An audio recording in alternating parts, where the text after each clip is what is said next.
Hey there, I'm Mattea Roach. Welcome to Bookends.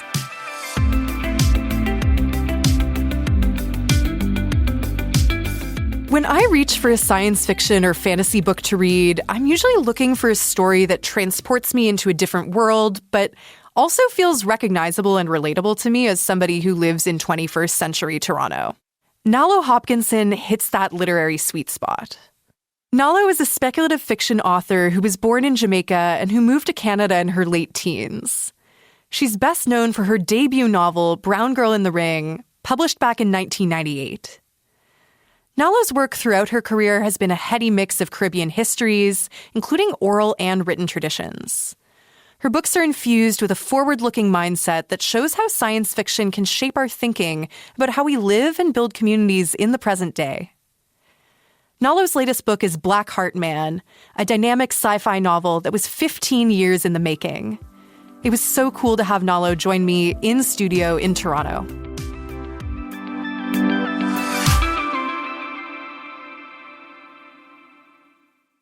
Hello, Nalo. Thank you so much for joining me. How are you doing? I'm doing great. Thank you for inviting me.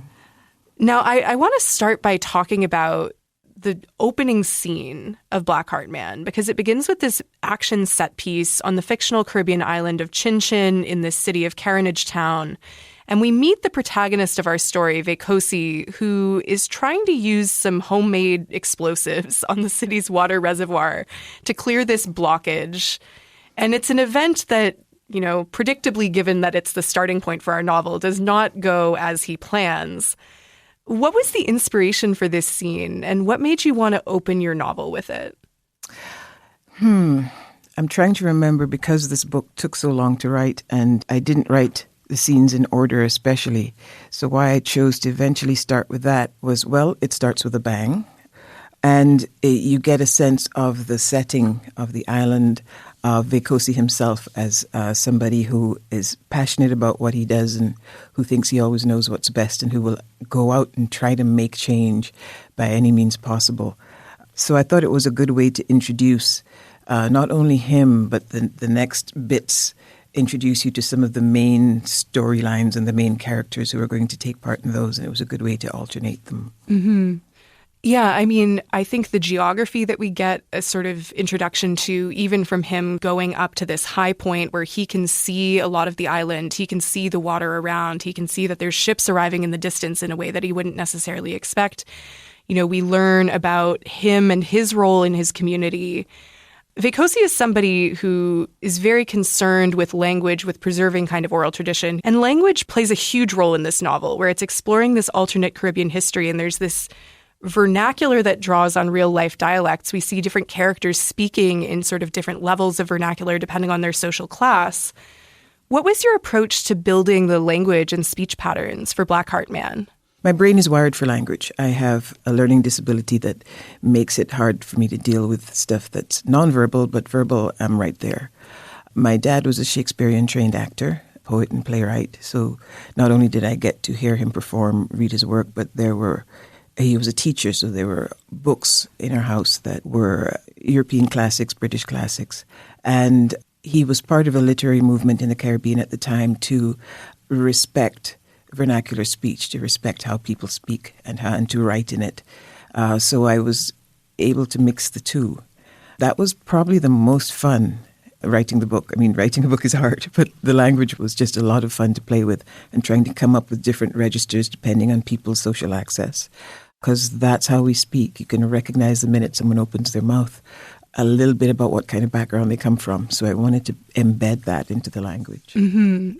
One other thing that really animates Blackheart Man is these traditional folk stories that are so much a part of the life of the people in Chynchin. And from what I understand of your whole body of work, all of your fiction really pulls in one way or another from traditional folk stories to reflect and comment on real world history and events or real conditions that we see in our society currently. What inspires you to incorporate these folk stories in this way and to have them be such a part of the lives of the characters in your novels?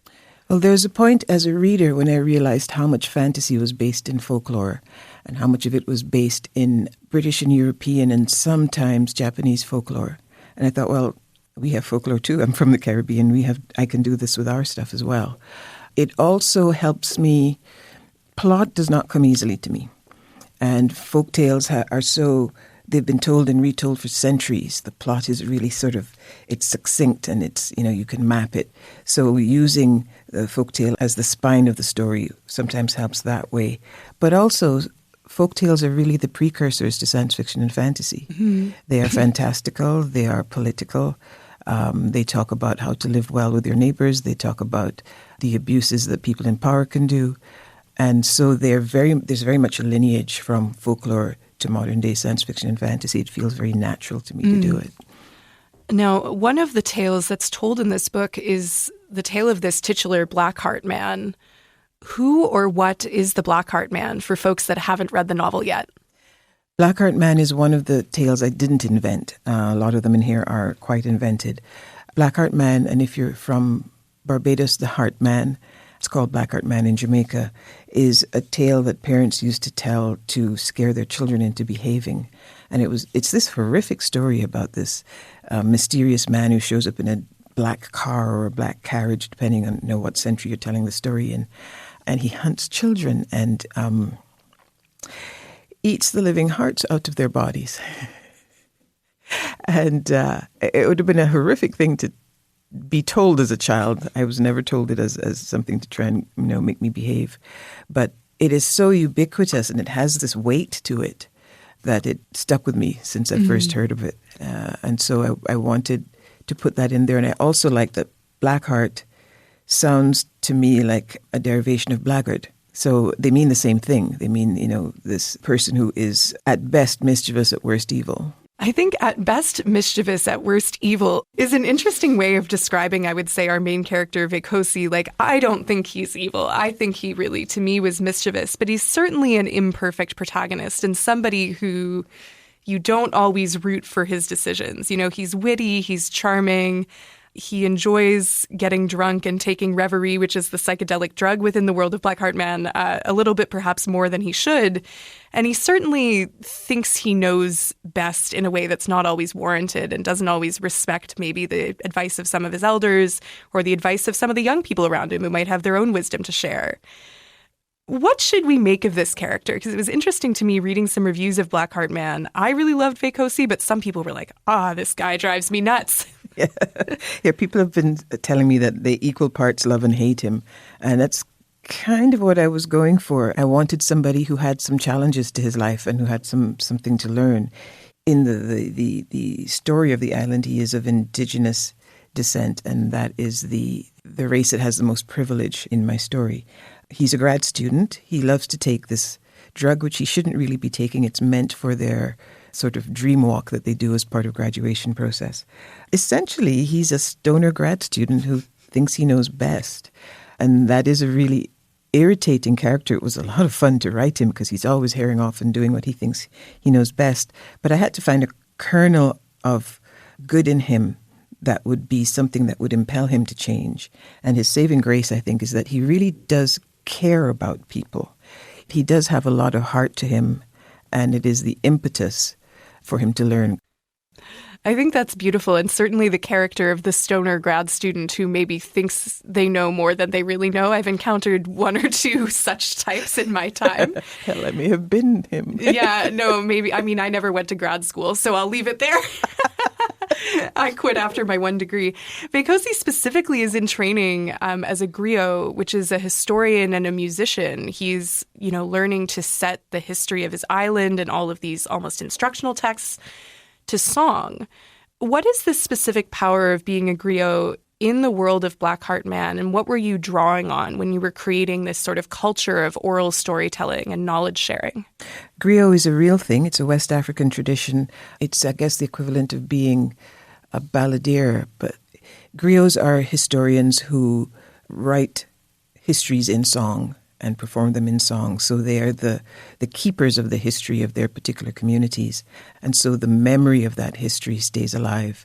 So the school that he goes to, the colloquium, their main thing is that they search the world for texts that have been lost. Because one of the things that gets lost in war is knowledge, is books. Books get literally burned as a way of trying to defeat the enemy by taking their knowledge away. So this community gathers up what lost knowledge they can find, and books can be burned, but a song can get passed on and on and on and on and will always be there.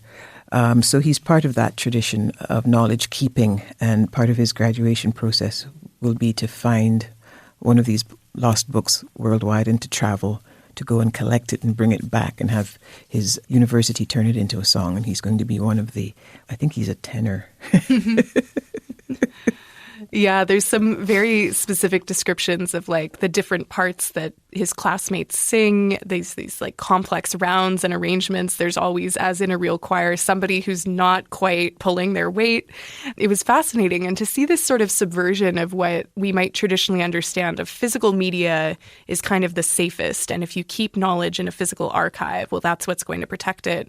When in actual fact, yeah, you can burn a book or you can burn down a library or a computer server can be destroyed now in the digital age, but you can't kill an idea that's in someone's brain. Yeah. And I thought that that was so interesting, that this was a whole culture that really adopted that idea and prized that oral tradition over physical media, kind of in the opposite way to how like Western academia would deal with it. Yeah. Nalo, Chynchin's a multiracial society with multiple classes that are somewhat race stratified. And it was founded by way of a rebellion of enslaved peoples. And now, 200 years later, it's this nation that's contending with very complicated racial and cultural and class politics, not to mention the arrival of the former colonizers in the harbor. What sorts of dynamics were you thinking about when you created this very complex and somewhat polarized society? The tradition of marronage, of Africans taken in slavery who escaped plantations and formed their own communities in the bush is a long one. And I've always been fascinated by it. In Jamaica, there's Nanny Town, which is run by descendants of Maroons who fought for and received the right to self-rule in Jamaica. And the thing about Maroon communities is, yes, they were largely African, but they tended to accept disenfranchised people. It was someplace you could go for a certain amount of freedom. So I wanted to think about what would happen if some place like that actually did develop into sort of modernity may be the wrong term, but part of the book happens in what's roughly the 18th century. So they've had 200 years. Mm-hmm. So it was fun to imagine how a society like that might grow. One thing I thought was so interesting is that there's this sort of lower class within Chynchin society who are the Mermeki, the descendants of, I would say, like lower class colonial subjects who were, the lighter skinned people, but not really given full rights within that colonial society. They end up as part of Chynchin. Mm-hmm. What is their role like? And what did you want to, I guess, explore with that specific dynamic of them being kind of caught between Chynchin society and then their former colonizers, their former people show up, 200 years after they've last seen that culture. Mm-hmm. People to whom they never really belonged in the first place because they have their own cultures that they've been ripped out of. And I was thinking in part of Barbados, where there is a community of historically poor white folks that have they have to deal with similar sorts of biases to being poor people of color. So I wanted to do that overturn, like what would happen. And the Mermeki have never had, once they get press ganged out of their cultures and communities, and they come from all over, so they're largely lighter skinned, but for the most part they're quite varied. They're known because they're forced to wear tattoos that identify them. So these were the soldiers that were made to attack Chynchin, not because it was something they wanted to do, but because they were also slaves. So they are very, very, very much caught between, and it allowed me to imagine what it is like to grow up in that situation, because Vekosi, with all his privilege, doesn't see the problem.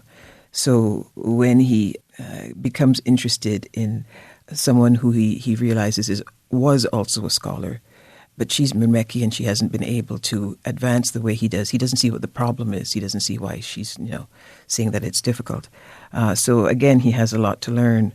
And it allowed me to think about what it's like to live in a place that thinks of itself as so free, but for a whole class of society is not.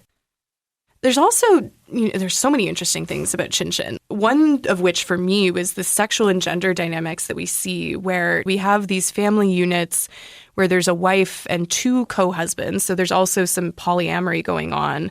Women are often the breadwinners. They're the leaders. The men can do certain leadership roles, but they're often seen engaging in childcare and sort of subverting what we would see as traditional Western gender roles. What were you drawing from in establishing this sort of dynamic?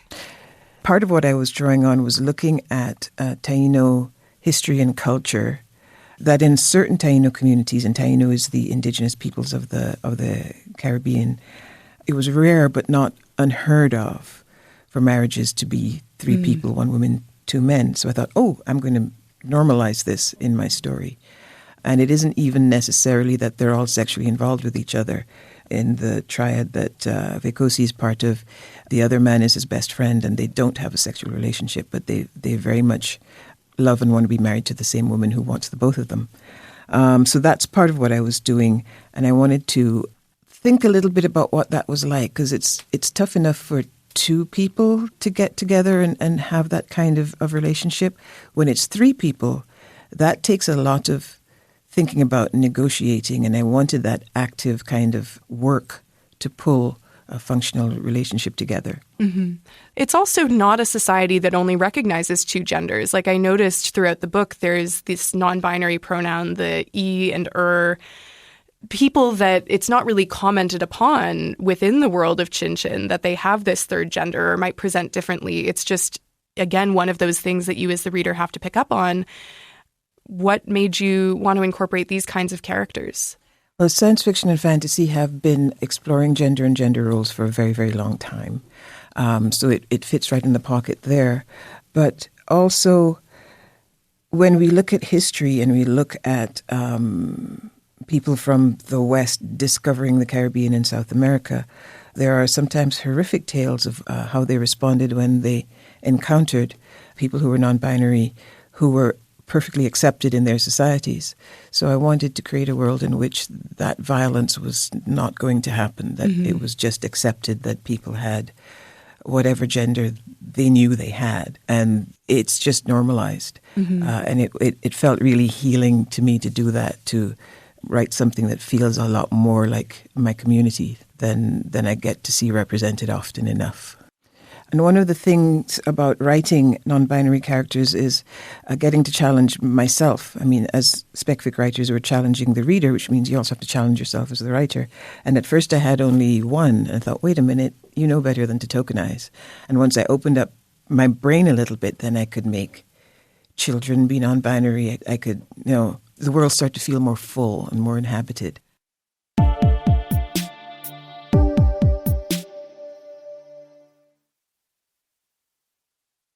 Nalo, I want to pivot a little bit to speaking about your career more broadly outside of just this new work. As I mentioned in the introduction, you were born in Jamaica. You also lived in Trinidad and Guyana when you were younger and moved to Toronto in the late 1970s.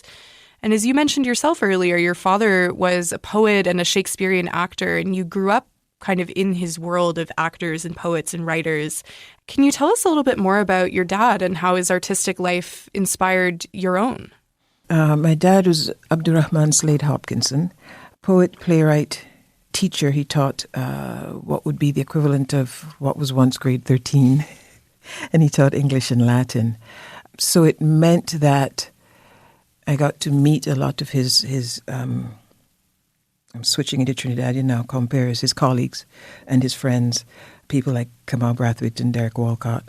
So I was very much in this literary and artistic world, because some of his friends were visual artists as well. And it made for a comfort with not just the word, but the politics around the word, because it was a time in the Caribbean where writers and linguists were fighting for respect of the way people speak as being not bad English, but having its own grammar rules, its own logic, its own vocabulary. And so I became comfortable with that, which made it easier for me to be able to do what I did with the language in Blackheart Man.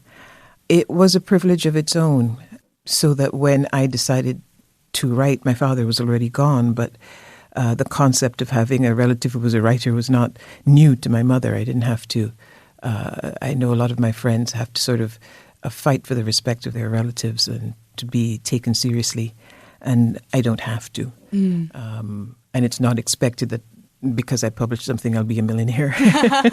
They understand that's not necessarily true just because you're making art and people are consuming it. So that's been something I've been very grateful for. Yeah, what a beautiful gift for a parent to be able to give their child, to give their art and to give, the ability and the courage, because it takes courage to be an artist, particularly if you're doing things that are not always respected by people who are within the academy, writing in genre, writing in dialect, and incorporating different levels and vernacular of language. To have that support from the very beginning is so beautiful. Thank you for sharing that with us. Well, millionaire or not, because this is the sad reality of book publishing, is that you don't make as much money as sometimes I feel people should. You have received so much acclaim in your career. And in 2021, you received the Damon Knight Memorial Grand Master Award, which is this international prize recognizing lifetime achievement in science fiction and fantasy. And you were the youngest ever recipient of the award and the first woman writer of African descent to win, which is really, I think, cements your status as someone who's been groundbreaking in the field. And I want to play a clip from the official tribute video. So let's take a listen to that. Nalo, I was a fan long before we met and became friends. You have been and continue to be an inspiration, not simply with the power and the wisdom in your words, but also with the deep and abiding humanity and generosity of spirit with which you deliver your words to us. LeVar. Yeah, so that was LeVar Burton. For folks listening at home, LeVar Burton, of course, known for his role as Starfleet officer Geordi LaForge on Star Trek The Next Generation, and more known to me as host of Reading Rainbow. Nalo, what did that mean for you to hear somebody who is a friend and a fan sing your praises in that way? I know it can be kind of overwhelming and emotional. That whole video was overwhelming and emotional. And after having gone through a bunch of years where I was really broken, poor, and starving and homeless, and feeling like my career was going to disappear, having gone through and made the turnaround and gotten to the point where I received the Grand Master Award at 60 years old was lovely, and hearing my peers talk about what they perceived me doing was amazing. And when LeVar came on that screen, I screamed, actually. We do know each other. I wouldn't say close friends, but he's interviewed me for his podcast. I've interviewed him for other things. To get that tribute from somebody whose own words have meant so much and whose own connection to literature and blackness and storytelling has meant so much was overwhelming. It was amazing. I've never seen the Reading Rainbow, and I told him that when he interviewed me for his podcast, and the audience went, "Ooh!" And he turned around and he said, "I think the woman can read." I think it was probably not airing anymore by the time I was a child, but I would have seen clips, reruns and things. I think it's kind of the generation between ours is probably who would have been mostly watching it. But he made such an impact on so many young readers. Yeah. Nalo, I want to ask, you mentioned this sort of period of dealing with so many different struggles that impeded, I guess, your progress as a writer, struggles that had really not so much to do with your career, being broke, dealing with homelessness. As I mentioned in the introduction to this interview, Blackheart Man took more than 15 years to write, and it was your first novel in more than a decade. And I want to ask about what some of the hurdles were in getting this book out into the world, because your specific journey, of course, is your specific journey, but so many artists face, I think, similar struggles in putting out work. Yeah, we do. There's this standard of, you're always producing something and everything you put out is better than the thing that came before. That's unrealistic. Everything you put out presents you with a different challenge than the thing that came before, and it might be stronger or it might be weaker. And that's fine. That's part of the way that artistic development grows. I have ADHD. I'm on the autistic spectrum. I have fibromyalgia, which means sort of generalized all over aches and pains and fatigue. And I manage okay with them. But in the beginning of this awful period, I didn't realize I had become very, very anemic. And when you're not getting enough oxygen to your brain, it's hard to read a sentence, much less write one. I literally couldn't get to the end of a sentence. I'd keep having to start over if I was reading it. So that meant I couldn't work, which meant ultimately that I didn't have a home.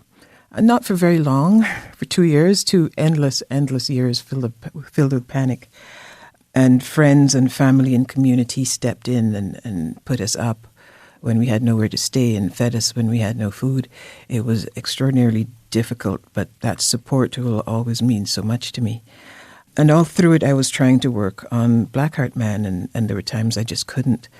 It was originally under contract, and I almost finished most of it, but it wasn't enough for my then publisher, and they withdrew the contract, which meant I then had to find advance money to give back to them. And there I have to thank my agent, Don Moss, for helping me navigate that without being even more out of pocket. He figured out a way. But I kept, whenever I could make myself read the thing, because after it had been, the contract had been withdrawn for a while, I couldn't look at it. But after I made myself look at it again, I still really liked it. I liked what I was doing. I liked what was coming out of it. And that kept me working at it. And ultimately, right around the time of lockdown, a former postdoc of mine, Kathy Thomas, put together a group of women scholars and writers, and we would meet online because now we were in full lockdown, 8:30 every morning, and just hang out, co-work essentially together, hang out and work on our own stuff, and just sort of be able to see other people working to give us. That's how I managed to finish that novel. So when they say writing is a solitary pursuit, it doesn't have to be. And for me, it works better when it isn't, when community is involved. I mean, I do the writing myself, but everything else has been as a result of people being good. Yeah, that architecture of community around you, both of other writers and scholars, and also of perhaps family, friends, people that are not writers, but who are involved in you as a person and supportive of you as a person. That's so beautiful. And I think so many people have experienced periods of life, whether it's 15 years, whether it's 2 years, whatever, where they have to rely on that and hope that they have it. You've had, as we've mentioned a couple times, a fairly long career as a writer. Your debut novel, Brown Girl in the Ring, was published in 1998, which I hate to do this, but it's the year I was born. That's my whole lifetime ago. I only get so many years of being able to do that where I still feel young. Incredible to me that you've been productive, have produced so many things during that time, other novels, pieces of anthologies, things that you've edited.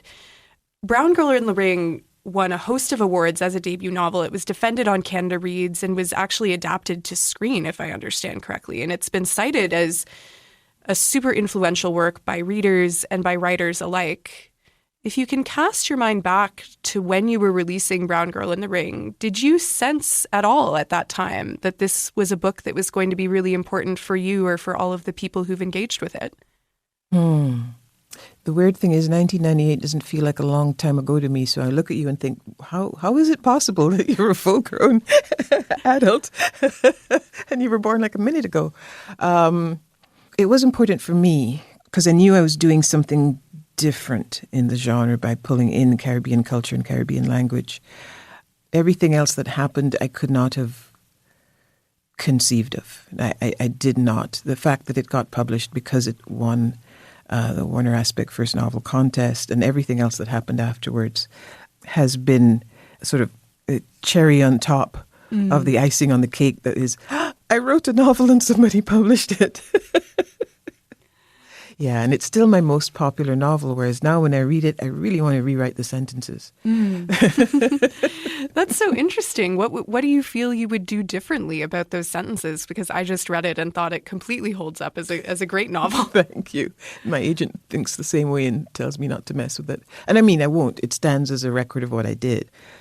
I think I'm better at point of view. I'm better at when I pull you into a character. I'm not sort of stepping outside to tell you something else about it and sort of breaking the spell of the story.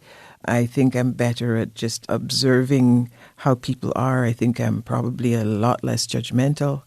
That would be reflected in the language of the story. I think I might, the villain of that story, I I was already trying to be fairly complex in how I portrayed him, but I don't think I entirely succeeded. So I think I'd bring more sympathy into how I portrayed him. But I think I did a good job. I mean, I think so too. And I think the fact that there are always different ways of telling the same story, it's part of why folklore ends up having all of these different versions of it. It's part of why people love to write fan fiction, often about works of fantasy and science fiction, that they might see a character like the villain in Brown Girl in the Ring and think, what made this guy the way he is? I want to write more about that. And it's why, I mean, this is a different art form, but this is why there's remixes of music, that there's always kind of a new thing to be said, even about a track that's basically perfect as it is. Yeah. Nalo, we've been talking a lot about the arc of your career, the gestation process for Blackheart Man, and the recognition that you've received from the wider science fiction and fantasy and spec fic writing community.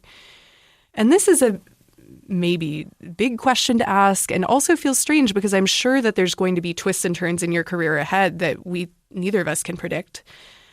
But you have a legacy. What does legacy mean to you as a writer? And how weird is that? I think I first began to recognize that when I started working as a professor at the University of California, Riverside, which was my first full-time job as a professor. And it's not something I studied for. I got the job based on my publication history and my teaching history, but at the time did not have a PhD. But I was moving into my office, and one bookshelf was filled with things I had published. Not bookshelf, bookcase. And I looked at this bookcase and thought, I've written some stuff. There's a record of what I've done. It's there and it's published. It means a lot. It means a lot that sometimes people come up to me and my work has meant something profound to them. That's a gift they give back to me. To let me know that something that I've done has touched them. Because when you're in the traces and sitting in front of that screen and staring at it till your eyes bleed and trying to figure out what to write next in their story, the effect it might have on people is far, far away, and you never know what it is that's going to touch somebody. But what it boils down to is I've written some stuff and I've published some stuff. And that's a surprise, daily a surprise. For somebody with my brain to have finished a novel, much less as many as I have, I've started to lose count. And how weird is that? Is a kind of a miracle. So I'm very happy for it. Well, we here at CBC Books are so happy to have been able to engage with your work as well, and that you have been able to produce so much of it. Nalo, thank you so, so much for joining us today. Thank you very much for having me.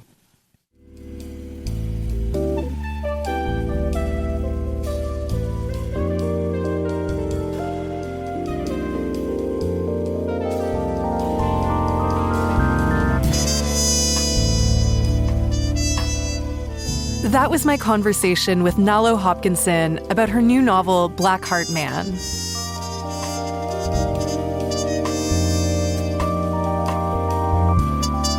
This week's show was produced by Ryan B. Patrick with help from Barb Carey. Our senior producer is Jacqueline Kirk, and our executive producer is Aaron Balser. I also want to shout out our radio techs and the wider CBC Books team for everything they do to get this show on the air every week. I'm Mattea Roach, and this is Bookends. You can tune in on Sundays and Wednesdays on CBC Radio or follow the show on the podcast app of your choice. Thanks for listening, and I'll see you next time. Because when the book ends, the conversation begins.